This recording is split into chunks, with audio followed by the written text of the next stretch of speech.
Bismillahirrahmanirrahim. Assalamualaikum warahmatullahi wabarakatuh. Waalaikumsalam warahmatullahi wabarakatuh. Alhamdulillah wassalatu wassalamu ala Rasulillah wa ala alihi wa sahbihi wa man tabi'ahu wa mawala.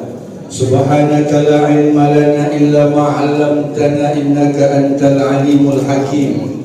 Rabbi shrah li sadri wa yassir li amri wahlul 'uqdatam min lisani yafqahu qawli wa ba'du.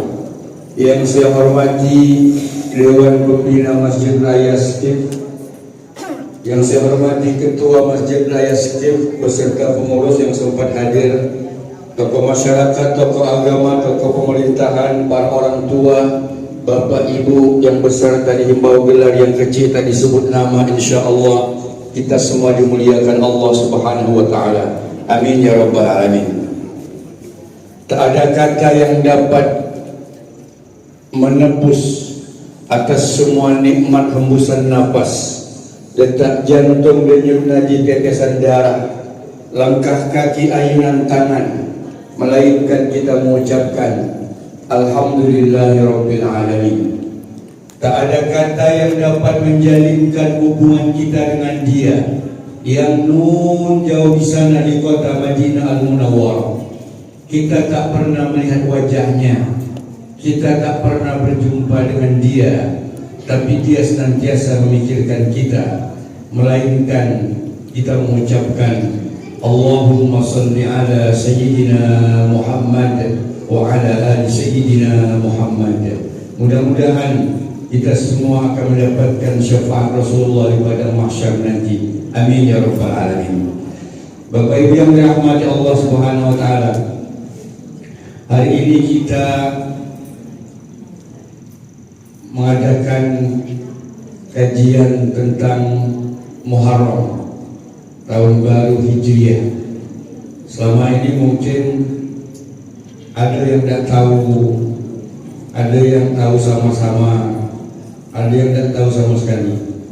Nah, maka sore hari ini insya Allah kita kaji tentang bulan Muharram ini. Aku ini perlu kenal dah, kata soalnya Pak Haji tadi lupa. Aku pernah ngisi Ramadan Pak Haji kemarin sekali, tapi karena sekali mungkin tidak nampak Pak Haji. Apa karena memang foto di banner terlalu belakang Pak Haji? Iya, iya Bu ya, lain rasanya kan? Dari mana datangnya cinta dari Facebook ke WA? Dari mana datangnya kecewa pas jumpa muka beda? Bapak Ibu yang dirahmati Allah Ta'ala, baik. Pertama, orang dulu tidak ada kalender Pak. Jadi 10 tahun, 13 tahun Nabi di Mekah itu tak ada kalender sama sekali. Pindah hijrah Nabi ke Madinah itu 10 tahun tak ada kalender. Naik Khalifah Abu Bakar Siddiq selama 2 tahun pun tak ada kalender. 5 tahun pemerintahan Khalifah Umar bin Khattab juga tak ada kalender. Jadi selama di Madinah 17 tahun tak ada kalender. Lalu datanglah seorang gubernur namanya Abu Musa Al-Ash'ari. Wahai Amirul Mukminin, ini kita tidak ada kalender, jadi kita malu, kadang-kadang malas suratnya. Akhirnya Khalifah Umar mengumpulkan sahabat-sahabat senior. Untuk apa? Untuk bermusyawarah. Itu Khalifah Umar Pak, masih ngajak musyawarah, padahal dia pemimpin tertinggi saat itu. Jadi dia tidak otoriter. Umar itu masalah Umar panjang kotu illa salaka syaitan panjang dua panjang. Jadi Umar itu, beliau adalah juara gulat di kota Mekah sepanjang tahun, fisiknya kekar, dan dikatakan kalau Umar lewat jalan Sudirman maka setan akan melilit di jalan Basuki Rahmat. Saking takutnya setan. Seperti ini Umar, setan lewat Basuki Rahmat dipegang dengan setan dua orang. Dan saking hebatnya Umar, tapi Umar tetap mengajak musyawarah. Dikumpulkanlah sahabat-sahabat senior. Lalu kemudian ketika rapat muncullah pendapat pertama. Bagaimana kalau kalender hijrah ini kita mulai ketika turun wahyu pertama. Pendapat ini mentah. Kalau pendapat ini jadi, berarti sekarang 1448 hijrah ditambah 13 tahun Pak.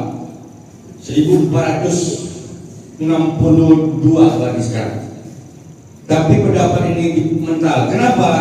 Karena ketika wahyu turun, tak ada perubahan sama sekali. Yang berjudi tetap berjudi, yang minum khamar tetap mabuk, yang berzina tetap berzina. Maka pendapat ini pun dimentahkan. Lalu muncul pendapat kedua, bagaimana kalau kalender hijrah ini dimulai dari kelahiran Nabi? Berarti lebih tua lagi Pak, lebih tua lagi, nambah 53 tahun dari sekarang. Berarti 1500 sekarang ini. Tapi pendapat ini pun dimentahkan. Kenapa? Karena mulai Nabi lahir, perubahan tak ada. Yang berzina tetap berzina, yang minum khamar tetap minum khamar. Nabi memang soleh, tapi soleh untuk dirinya saja. Nabi baik, tapi baik untuk dirinya saja. Akhirnya pendapat ini pun dibentahkan. Muncullah pendapat ketiga, bagaimana kalau kalender hijrah ini dimulai ketika meninggalnya Sayyidina wa Maulana Muhammadin sallallahu alaihi wasallam. Ini pun dibentahkan Pak. Bayangkan ibu-ibu, kalau hari ini 1 Muharram ini itu hari kematian Rasulullah. Jadi Pak Ketua Dewan, hari ini acara kita judulnya nangis bersama. Hari takziah, protokol nangis, yang ngaji nangis, yang ceramah agak kuat dikit nangis, yang paling kuat nangis ketua masjid karena bangunan belum selesai. Tapi ini pun ditolak juga. Kenapa? Karena ditolak. Lalu berikutnya ada pendapat dalam satu riwayat dikatakan ini pendapat Ali bin Abi Thalib. Dalam riwayat lain ini pendapat Umar bin Khattab. Tapi perbedaan ini tak terlalu. Kenapa? Ini bukan masalah yang primer. Ini masalah puruk, masalah cabang. Jadi jangan terlalu diributkan. Bagaimana kalau kalender ini dimulai setelah hijrah ke Madinah? Akhirnya pendapat ini disepakati. Maka kata Umar bin Khattab, al-hijratu tufarriqu bainal haqqi wal batil. Hijrah itu pemisah antara yang hak dan batil. Maka hari ini kita pun melaksanakannya sudah sampai ke 1448 hijrah. Karena orang tak ada kalender Pak, selalu kejadian tahun itu. Maka ketika Nabi lahir, anak kita ditanya, nak, kapan Nabi lahir? Kata anak kita, tahun gajah ayah. Kenapa tahun gajah? Karena pada tahun itu ada tentara bergajah masuk ke kota Mekah. Jadi kejadian yang besar tahun itu, maka dijadikan tahun. Nenek-nenek itu dulu, Bu. Nenek lahir kapan? Dia udah tahu kalender. Pokoknya cung, waktu nenek lahir, kelapa di belakang rumah sampai petir. Entah tahu kapan ini. Pokoknya kalau belakang rumah sampai petir katanya. Macam itulah. Bapak Ibu yang rahmat Allah Subhanahu wa taala.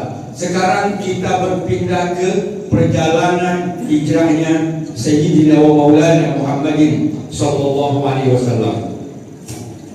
Pada hari Kamis pagi berkumpullah para pembesar-pembesar kaum kafir Quraisy di satu tempat yang bernama Darun Nadwah.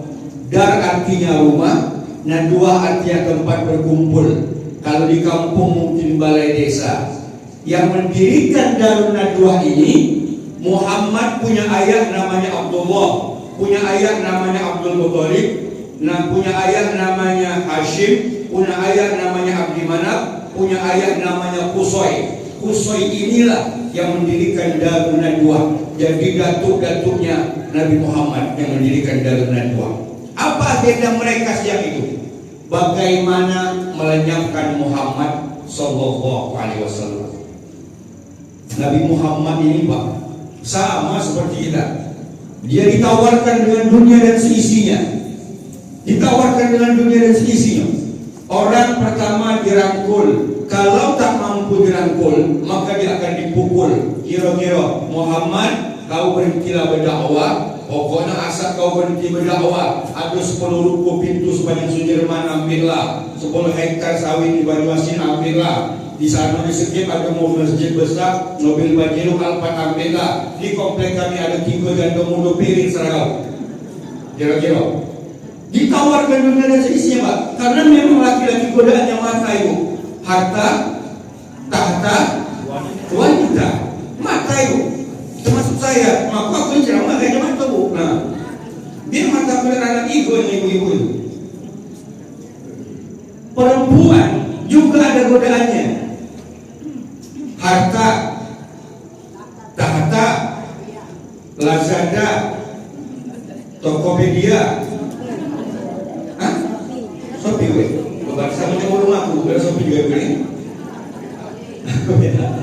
Itu digoda. Apa kata Nabi? Wallahi ya ammi, demi Allah wahai paman, lawadhu syamsa bi yamini, andai kata mereka meletakkan matahari di tangan kananku, wal qamara bi yasari, rembulan di tangan kiriku, ala an atruka azza amra, supaya aku meninggalkan perkara ini, maka aku tak akan tinggalkan.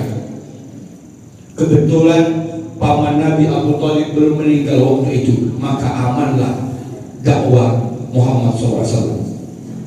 Dalam waktu yang bersamaan Abu Thalib pun meninggal. Akhirnya orang kaum kafir Quraisy ini Muhammad tak bisa dirangkul, sudah kita pukul. Akhirnya terjadi rapat.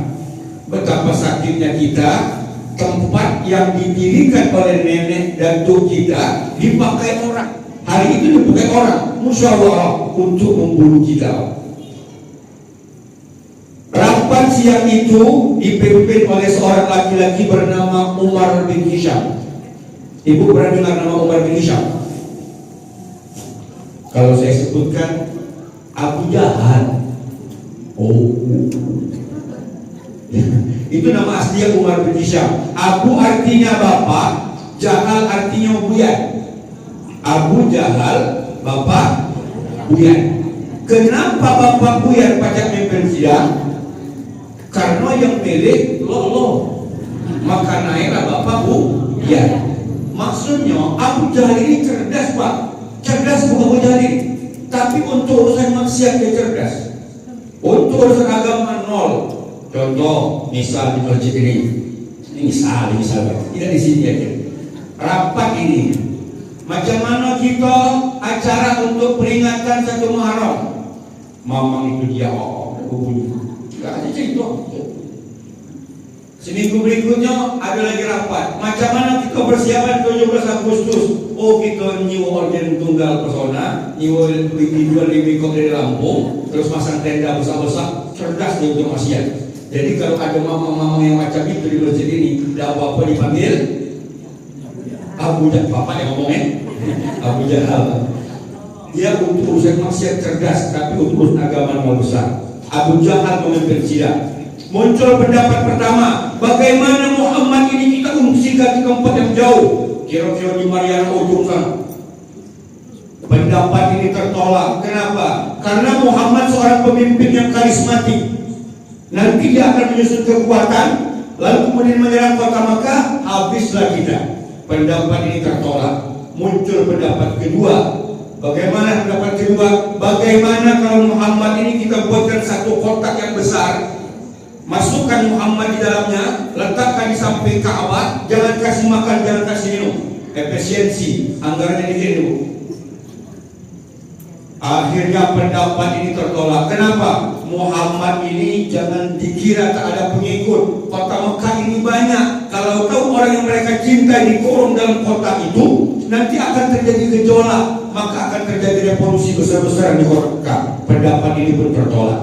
Muncullah pendapat ketiga, pendapat Umar bin Hisham, Abu Jahal.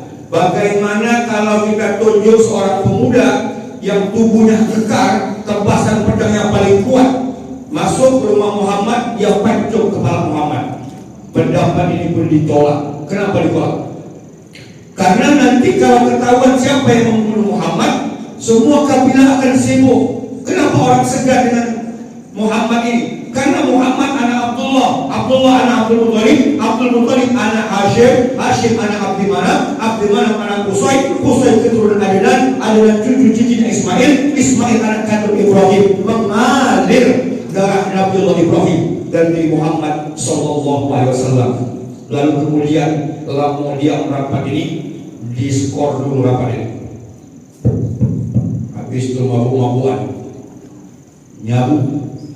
Setelah itu muncullah pendapat berikutnya, bagaimana kalau masing-masing kabilah mengutus satu orang pemuda yang paling kuat tebasan pedangnya, lalu ramai-ramai memenggal kepala Muhammad.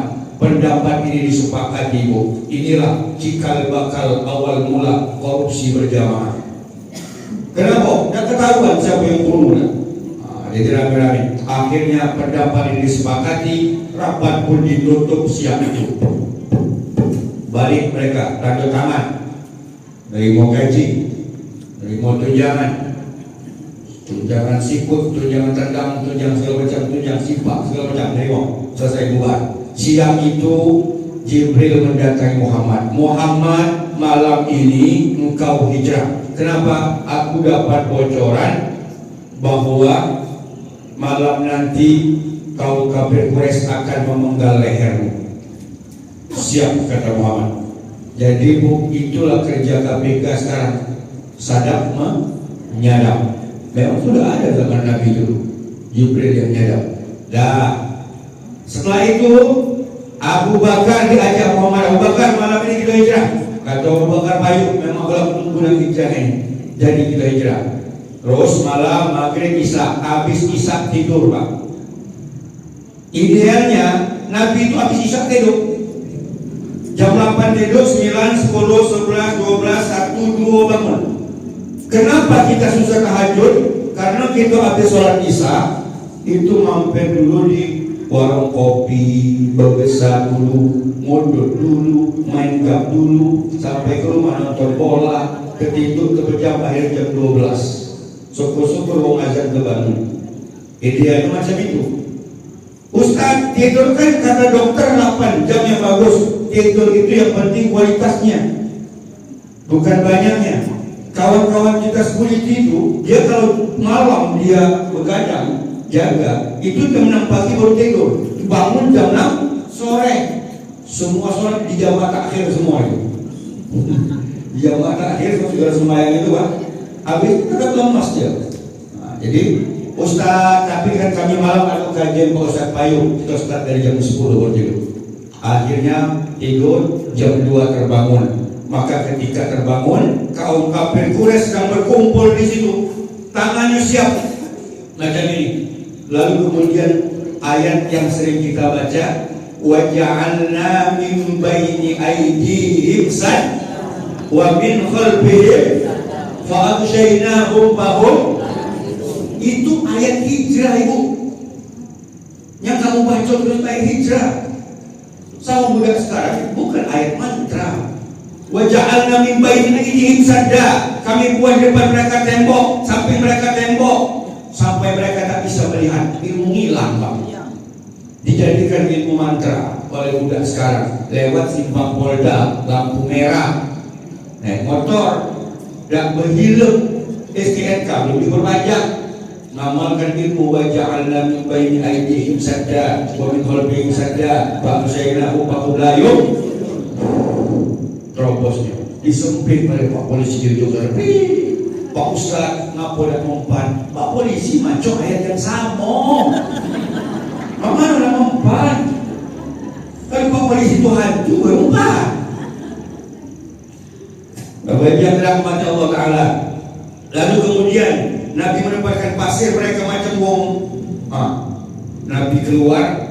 Lalu ketika sudah keluar, kaum kafir Quraisy mau nembas, coba angkat dulu. Pas diangkat rupanya Ali bin Abi Thalib, anak muda, umurnya kira-kira anak muda yang baru lulus kuliah. Ali, mana Nabi Ali? Mana aku tahu? Aku cuma turun dari sini, Pak. Akhirnya Nabi berjalan terus. Tempat yang dituju Nabi saat itu namanya Jabal Sur. Jabal Sur, letakkan lidah di ujung gigi. Kalau masa gigi ya, sur, Jabal Sur. Ustaz susah bahasa Arab, bahasa Indonesia batik lah. Memang ada batik. Saya bukan sama Ustaz Bakri. Tak ada. Jabal Sur, ada Jabal Nur. Jabal Nur tempat Nabi terima wahyu. Urutnya alif, lam, garis ini, waw, ro, sama. Yang bedakan Jabal Nur titik 1, Jabal Sur titik 3. Jabal Sur itu terjal. Saya terus terang umur saya 49 Pak. Tapi rasanya kalau lari dari sini sampai Malaysia aku masih kuat Pak. Tapi naik Jabal Sur sudah sanggup. Jabal Nur banyak yang naik. Datang terjal Jabal Sur. Setelah di Jabal Sur ada sebuah gua, kata Abu Bakar, kata Umar bin Khattab.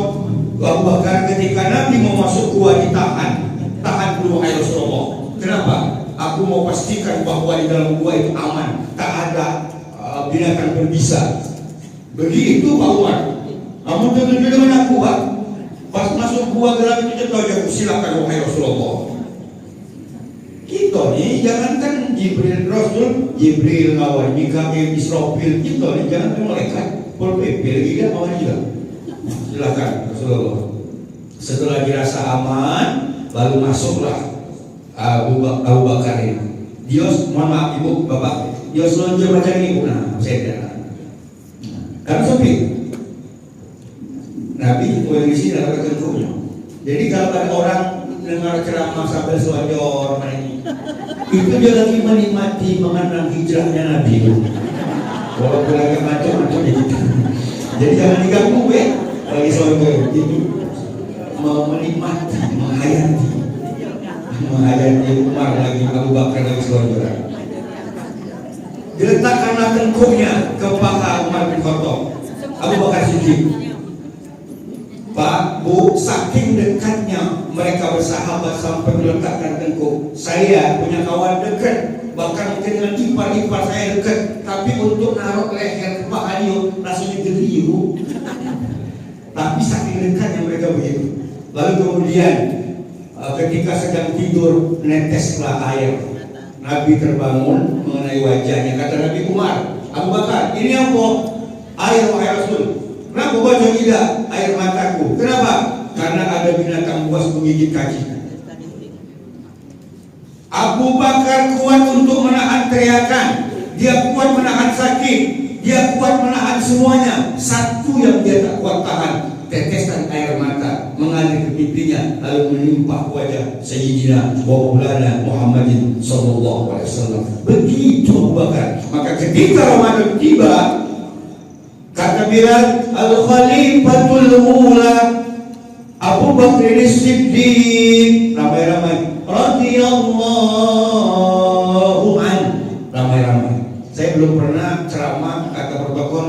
Mari kita dengarkan penceramah Ustaz Haji Masyuri, jemaah ramai-ramai, radhiyallahu an.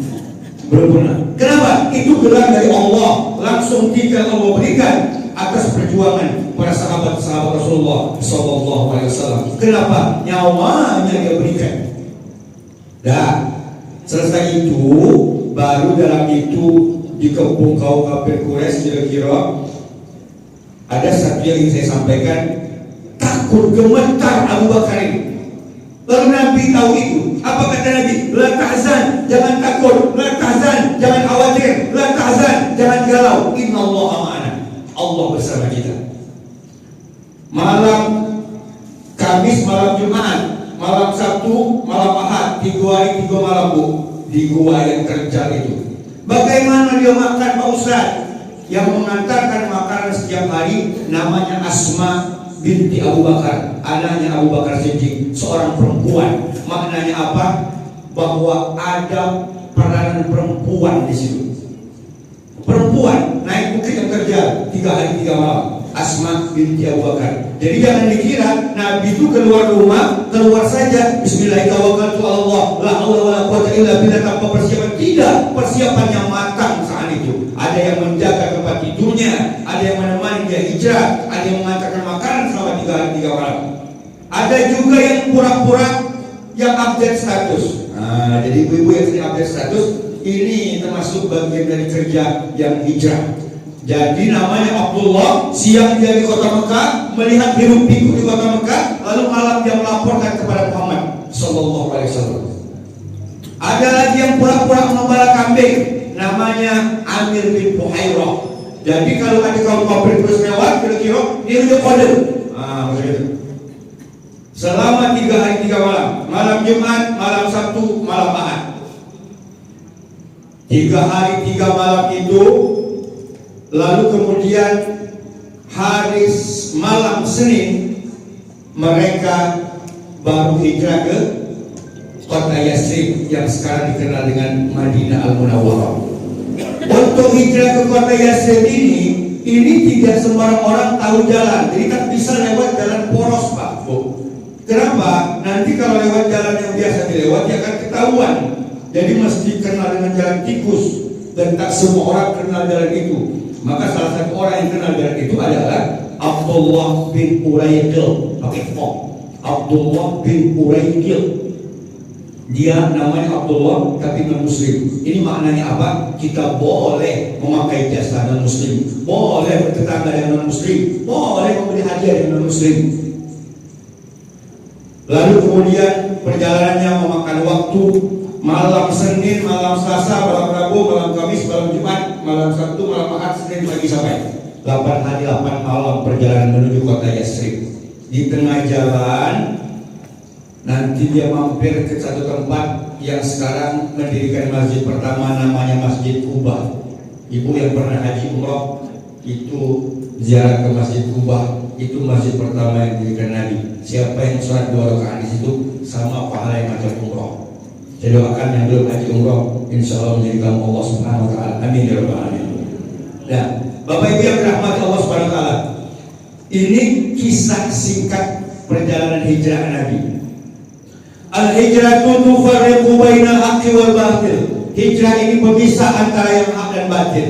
Maka sesuai tema yang diberikan bahwa hijrah ini, jadikan momentum hijrah ini sebagai waktu untuk muhasabah diri. Seorang ayah, dia bermuhasabah, sudahkah saya menjadi ayah yang baik? Ibu juga, sudahkah saya menjadi ibu yang baik di hadapan anak-anak? Menjadi istri yang baik di hadapan suami, menjadi tetangga yang baik di hadapan tetangga. Maka ini mesti kita perbaiki. Kenapa? Umur tak ada yang tahu, Pak. Bu, tak ada yang tahu umur. Tak ada yang tahu umur. Apalagi ibu-ibu. Hari ini, hari besok, hari itu.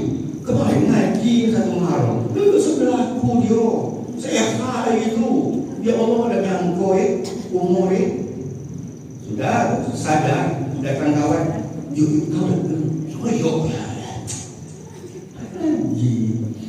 Bu, saya kemarin misi ceramah di Masjid Agung An-Nur Pemda. Seluruh kabupaten 1.000 lebih yang datang, setiap kecamatan ngirim majlis taklim, berapa hampir 100 lebih sekali. Datanglah dari kecamatan IT1 misalnya, dia duduk di pojok situ. Datang lagi dari kecamatan IB2. Pas rombongan IB2 masuk, kata ibu-ibu yang IT1,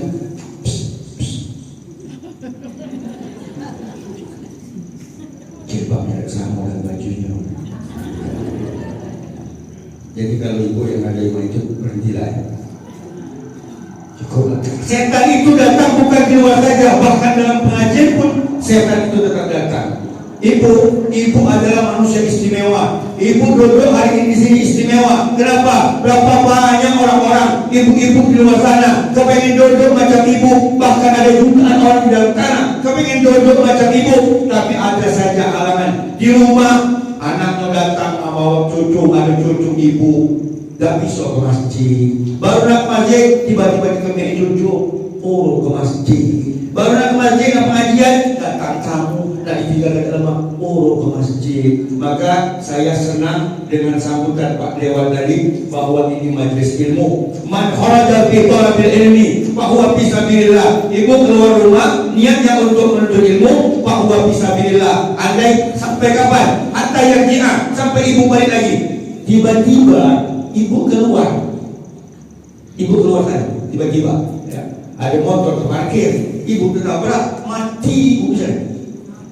Maka mati syahid. Sampai kapan? Hatta yarji'a, sampai ibu masuk rumah lagi. Jadi sebelum masuk rumah ibu nabrak motor yang parkir mati, maka insya Allah mati syahid. Maka ibu, saya ingin katakan berbahagialah ibu yang hari ini punya waktu. Kenapa? Ibu ini sifatnya ekspresif. Kalau dia marah betul perempuan ini bu. Seisi kebun binatang bisa keluar dari mulutnya. Benar, dari cicak sampai gajah bisa keluar. Tapi kalau dia sabarnya. Ibarat kata kalau semut dibikat tak mati. Tapi perempuan juga yang banyak penghuni neraka. Kenapa? Karena memang juga perempuan banyak. Karena dia tidak bersyukur atas nikmat rumah tangga, nikmat suami yang Allah berikan. Ibu tadi tidak dengan laki sini. Karena ibu masih laki. Amalnya kami laki gimana? Yang masih ada suami istri dengan suami. Ini tidak kalau pengajian. Bapak, aku nak pengajian ke Masjid Raya sikit yo. Itu kalau hujan, tolong jemur makan. Makanlah buat ke lauk. Bapak lapar makan baik lagi. Nah kalau ada ini kurir datang, dia berharap la ilaha illallah. Iya, udah mah itu ibu.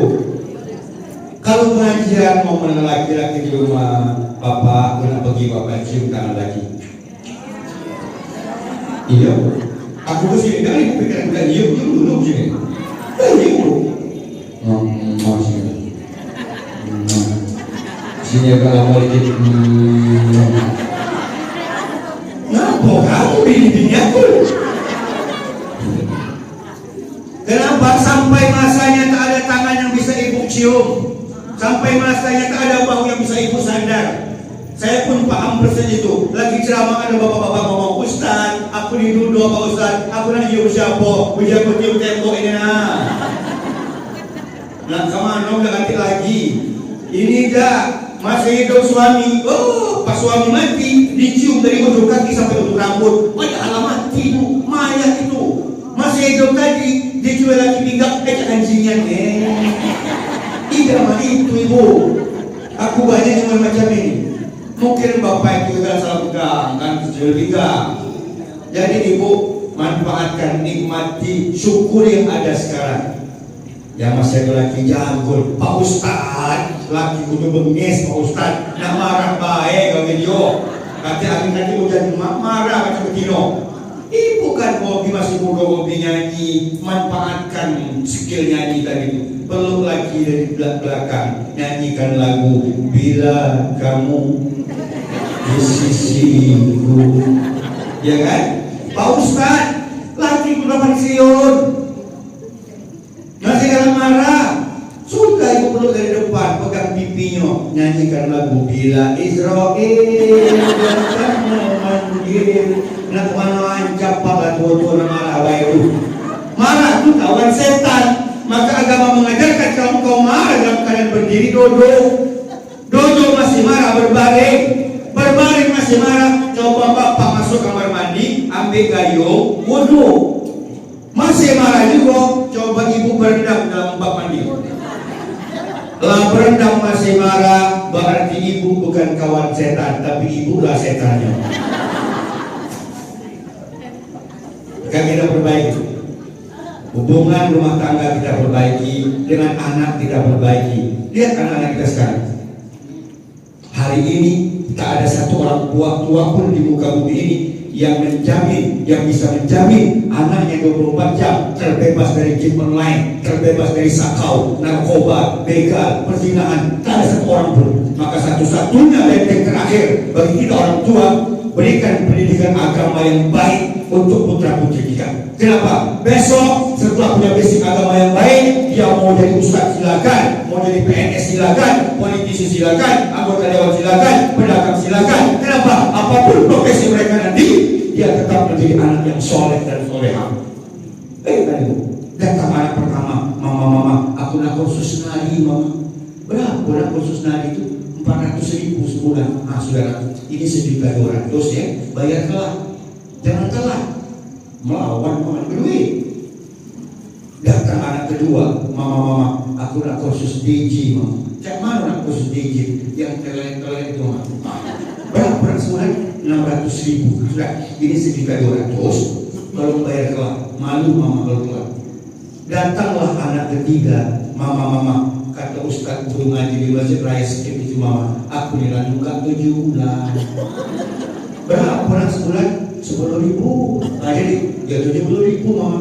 Ayo sudah, pesankan ke Ustaz guru ngaji Skip itu, kalau ngajar ngaji itu lillahi ta'ala.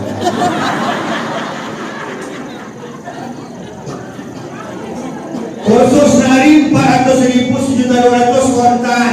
Kursus DG 1.200.000 kontan. Giliran ngaji 10.000 sebulan nunggak sampai 7 bulan. Gurunya disuruh lillahi ta'ala. Makanya guru ngaji itu kurus. Kenapa? Makanya pakai halalnya guru. Kalau guru ngaji Skip Raya ini gemuk, berarti dia punya kebun sawit. Soalnya yang ngaji ini guru ngajimu.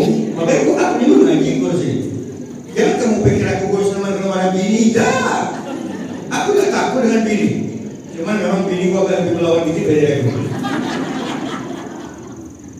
Ketika ibunya meregang nyawa sakratul maut, datang anak pertama yang kursus nari tadi. Apa kata dia? Mama, terimalah dari samping dari Melayu, mama.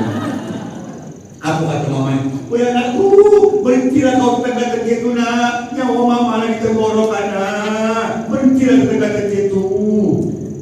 Datang anak kedua juga begitu, tapi datang anak ketiga yang ngajinya 10.000 sebulan enggak sampai 7 bulan, yang gurunya disuruh lillahi ta'ala. Dia ambil surah Yasin, dibacakan ibunya Yasin. Bismillahirrahmanirrahim. Yasin wal Qur'anil Hakim. Innaka laminal mursalin. Mama, agak lemah apa napas tu? Iya agak lemah napas mama ini. Kau tadi bukan 7 bulan kau. Allazi khalaqal mauta wal hayata liyabluwakum ayyukum ahsanu amala, sampai ke kalimat ahsanu amala. Tentu mati makna terjadi di matono. Datang anak pertama yang kursus nari tadi, diambil iPhone terbaru, difoto wajah mak dia, ala mereka rai kau mak cekrek. Habis itu update status di Facebook, mamaku OTW ke alam barzah, mohon doa, amin. Anak-anak yang lain sibuk menangisi jenazah ayahnya, sibuk menangisi jenazah ibunya. Tapi anak yang ngaji 10.000 sebulan bukan sampai 7 bulan, yang tadinya guru Rasulullah Ta'ala, dia sibuk memandikan jenazah ayahnya, dia sibuk memandikan jenazah ibunya, dia juga yang memakai kain kapan ayahnya, ibunya, dia juga menjadi imam sholat jenazah ayahnya, menjadi imam sholat jenazah ibunya, berderai air matanya sambil berdoa, Rabbirli wali walidayya warhamhuma kama rabbayani shaghira. Mustahil bu, doa seorang anak dalam kondisi seperti ini tidak diijabah oleh Allah Ta'ala. Maka sepulang dari acara ini, pandangi wajah putra putri kita, pandangi wajah cucu-cucu kita, pandangi wajah keponakan-keponakan kita. Adakah wajah-wajah ini nanti akan antri berkirim Al-Fatihah setelah ibu mati nanti? Adakah wajah-wajah anak yang tiada kita menyebut nama mereka, semua fasilitas kita berikan, mereka antri berkirim istighfar setelah kita meninggalkan dalam dunia ini? Kalau belum, pastikan iza waqa'at ala ahadikumul qiyamah, kalau besok hari kiamat di tangan bapak ibu ada bibit kurma, falyaghrithha, maka tebarkan. Maknanya apa? Hari ini seorang ibu bisa mengajak anak gadisnya datang ke majelis ta'lim, ajak. Seorang ayah bisa mengajarkan alif batasa, ajarkan. Seorang kakek bisa menggandeng tangan cucunya ke masjid di waktu subuh, gandeng. Kenapa? Hari ini ayah teladan tak tahu limbahnya, ibu luar biasa entah kemana, kakek pun hilang tanpa jejak. Aduh kakek-kakek umur 70 tahun, naik haji 3 kali, masih galak main gap. Ada yang mau main gap sih? Aduh, lanjutkan Pak. Boleh, cuma 5 waktu. Kesalahan kakek ini, dia main gap itu di pelaluan cucunya yang hobi azan di masjid raya ini. Itu yang kesalahan dia. Pas maghrib datang, cucunya lewat Pak, kena azan, karena cucunya hobi azan. Jadi kakeknya sibuk centang-centung, lewat cucunya, kakek kawan kakeknya din. Anggaplah namanya Haji Muhyiddin. Kesamaan nama bukan tanggung jawab penceramah, tapi tanggung jawab Pak Dewan Masjid. Anggaplah namanya Haji Muhyiddin, din, kau jenguk cucu kau. Ngapa? Ketakuannya, pakai peci putih, baju putih, sorban putih, haji belum? Kita yang haji 3 kali, lagi santai masuk akal. Habis maghrib panggil, cok sih kau. Ngapa ya? Kau berhentilah bertakwa itu, pakai peci putih, sorban putih, baju putih, jubah putih, haji belum? Kami yang haji 3 kali lagi santai baik. Apa jawab cucunya? Iya yai, aku di kilo haji, yaitu haji kilo. Saya ingin katakan seorang kakek tak mampu menjadi teladan bagi cucunya. Maka hari ini Bu, di waktu tersisa ini kita perbaiki diri kita muhasabah. Jadilah kakek terbaik di hadapan cucumu, jadilah ibu terbaik di hadapan putra putrimu, istri luar biasa di hadapan suamimu.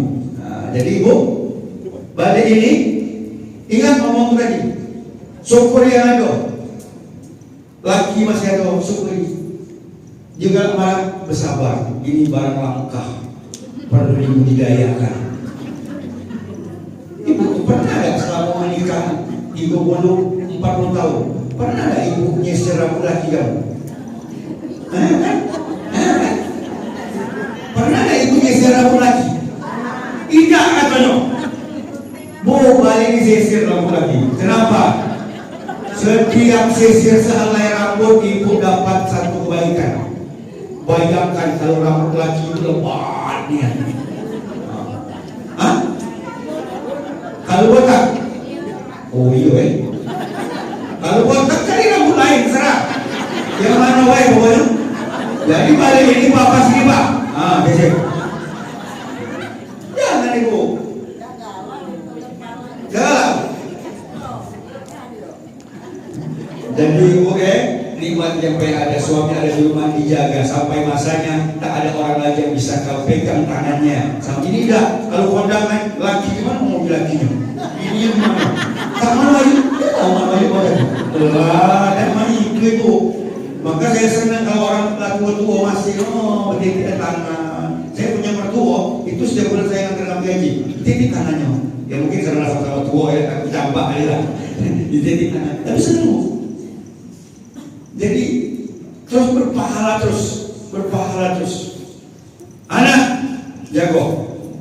Jangan nanti ibu punya anak, dia mau menikah, nah engkau sudah sekolahkan S1, S2, S3, masalah dari istri kau dari sendiri. Jangan. Nanti kalau ada masalah, ibu yang kena. Orang zaman dulu kalau terima menantu, itu dites dulu hafal Qurannya. Nama kau siapa? Aku Anas Pak. Ya sudah, kalau macam itu tolong hafalkan surah Anas. Bismillahirrahmanirrahim. Qul a'udzu birabbin nas, malikin nas, ilahin nas, min syarril waswasil khannas, alladzi yuwaswisu fi sudurin nas, minal jinnati wan nas. Mantap. Masuk celana dulu. Siapa nama kau? Torik pagi. Sudah, hafalkan surah Torik. Apa surah Torik? Berapa ayat itu? Masuk nanti yang ketiga. Siapa nama kau? Imran Pak. Berbahaya dong. Imran banyak. Sebelum calon mertua tadi ngomong juga ngapal surah Al-Imran, memang nama aku Imran Pak. Tapi di kampung aku biasa dipanggil Geluhu. Apa kan Geluhu ya? Ini calon mertua cakap nih Pak. Buat rumah ini. Maka Bapak Ibu jaga ini. Anak kita berbagi, hubungan dengan tetangga kita berbagi. Kenapa? Kita berasal dari tanah, sekarang sedang berjalan di atas tanah, akan kembali ke lubang tanah dan akan dimakan oleh cacing tanah. Lalu apa yang akan kita bawa menghadap Allah? Tak lain dan tak bukan adalah amal soleh. Kalau engkau orang hebat, maka berwakaflah buat masjid. Betapa bahagianya hati ketika Allah titipkan kau harta, engkau bangun masjid ini. Jasad kita sudah hancur Pak, berkeping-keping dimakan cacing tanah, tapi masjid raya Skep tetap tegak berdiri. Sayup-sayup ketika subuh datang, kumandang azan bergema, hayya 'alas shalah wa naktubu ma qaddamu wa atharahum. kami catat semua langkah kaki. Kalau kau hebat, berinfaklah. Kalau kau kurang hebat, berwakaflah. Kalau kau kurang hebat, berinfaklah. Kalau kau manusia biasa, bersedekahlah. Bahkan tabassumuka liwajhi akhika shadaqah. Bahkan senyummu di hadapan saudara adalah sedekah. Ini nak berwakaf butuh, nak senyum wajahnya tak tahu lah, macam jeruk dipijak gajah. Nah, menengok yang kecil-kecil macam itu.